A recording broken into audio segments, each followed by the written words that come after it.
ऐसे 5 योद्धा जिन्हें छल से मारा गया। यूं तो कहा जाता है महाभारत एक धर्म युद्ध था, किंतु दोनों ही सेनाओं ने कई छल नीतियों को अपनाया। कहा जाता है दोनों ही सेना में से कई योद्धा थे जिन्हें बिना छल किए नहीं मारा जा सकता, किंतु उन योद्धाओं में इतना सामर्थ्य था जो देवताओं को भी आसानी से पराजित कर सकते। तो आखिर वह योद्धा कौन थे और उन्हें कैसे मारा गया, तो आज इस वीडियो में जानेंगे। वीडियो में आगे बढ़ने से पहले यदि आप हमारे चैनल पर नए हैं तो चैनल को सब्सक्राइब कर बेल आइकन को ऑन कर दें। सबसे पहले जिस योद्धा को छल से मारा गया वह थे पितामह भीष्म। कहा जाता है पितामह भीष्म गंगा माता के पुत्र थे और वह गुरु परशुराम के शिष्य थे।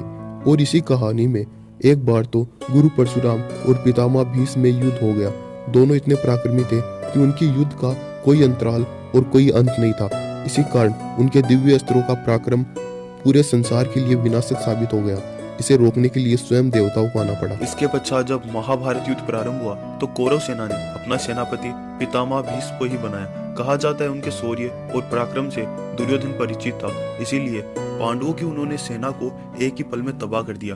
कहा जाता है कि पांडवों में इतना विनाश फैलाया पितामह भीष्म ने, जिसे देखकर जिस श्री कृष्ण ने अस्त्र न उठाने की प्रतिज्ञा की वह भी उन्होंने तोड़ दी।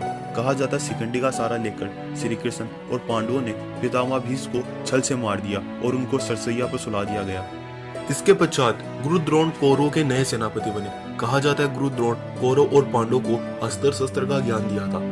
गुरु द्रोण के पास पांडवों के हर एक अस्त्र का तोड़ था, इसीलिए कहा जाता है जब तक वो युद्ध भूमि में थे उनके हाथ में अस्त्र था, कोई भी योद्धा उन्हें पराजित नहीं कर पाया।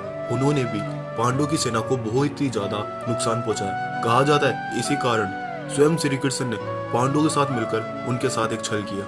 भीम के द्वारा अश्वत्थामा नाम का एक हाथी का वध कर दिया गया। कहा जाता है गुरु द्रोण के पुत्र का भी नाम अश्वत्थामा था और पांडव गुरु द्रोण के पास जाकर कहते हैं आपके पुत्र अश्वत्थामा का वध हो गया, अब आप अस्त्र त्याग दीजिए। इसके पश्चात जब गुरु द्रोण को इस बात पर विश्वास नहीं होता तो वो कहते हैं मैं आप पांडवों में से सबसे सच्चे धर्मराज युधिष्ठिर से इस बात को सुनना चाहता हूँ। तब धर्मराज युधिष्ठिर गुरु द्रोण के पास जाते हैं और कहते हैं हाँ अश्वत्थामा का वध हो गया।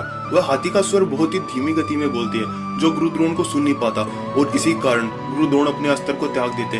इसके पश्चात धृष्टद्युम्न द्वारा उनका वध कर दिया जाता है। दोस्तों कहा जाता है अभिमन्यु को भी छल से मारा गया। अभिमन्यु अपने पिता अर्जुन की तरह बहुत ही पराक्रमी थे। कहा जाता है उन्होंने अपनी माता के गर्भ में ही चक्रव्यूह में प्रवेश करने की नीति को सीख लिया। जब महाभारत का युद्ध किया गया तब गुरु द्रोण ने चक्रव्यूह का निर्माण किया। तब कोई भी पांडव उसके भीतर नहीं जा सका, केवल अर्जुन और वो वहां पे थे नहीं। तब वीर अभिमन्यु ने चक्रव्यूह में प्रवेश किया। कहा जाता है पांडव भी उनके साथ नहीं रहे, तब वह एकाकी ही चक्रव्यूह में प्रवेश कर सबको तोड़ते हुए और अपने पराक्रम को कौशल दिखाते हुए आगे बढ़े। किंतु कहा जाता है सभी कौरवों ने मिलकर उनका छल से वध कर दिया। दोस्तों कहा जाता है सूर्यपुत्र कर्ण को भी छल से मारा गया। महारथी कर्ण एक महान योद्धा थे। उनके पास दिव्य कवच और कुंडल थे जो किसी भी अस्त्र और किसी भी दिव्य अस्त्र से भेदे नहीं जा सकते।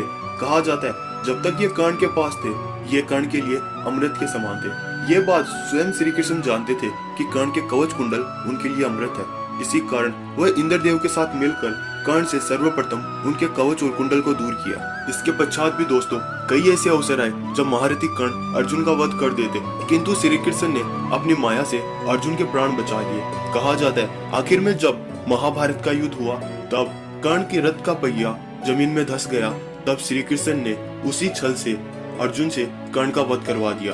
कहा जाता है इसके बाद भूरिश्रवा को भी पांडवों ने छल से मारा। भूरिश्रवा कौरवों की ओर से सात्विकी के साथ युद्ध कर रहा था। कहा जाता है भूरिश्रवा ने अपने अस्त्रों से सात्विकी के रथ को तोड़ डाला। जब भूरिश्रवा सात्विकी का वध करने आगे बढ़ा तो अर्जुन ने पीछे से अपने बाणों से उसके दोनों हाथ काट दिए और उसका वध कर दिया। तो दोस्तों अगर आपको स्टोरी पसंद आई तो इसको लाइक कर दो और ऐसी इंटरेस्टिंग वीडियो देखने के लिए हमारे चैनल को सब्सक्राइब जरूर करें।